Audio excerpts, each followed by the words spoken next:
So here's how you can remove the lock on your iPhone Note. Let's begin. If you're new here, subscribe so you don't miss anything important.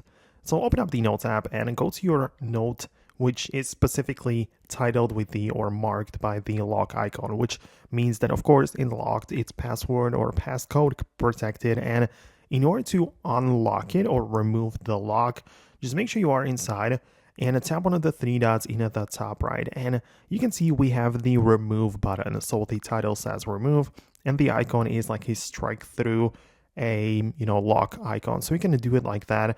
You will probably need to authenticate yourself or unlock it first to get in there, but that way you can remove the lock from that note, and it just means that you will be able to access it freely without any passcode.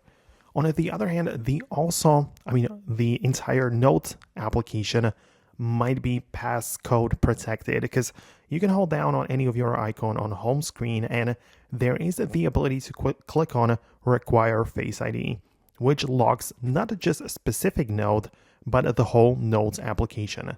And if you want to remove or lift that lock, just hold down on the icon again and click on don't require Face ID, which will unlock the whole application. So I hope it all makes sense.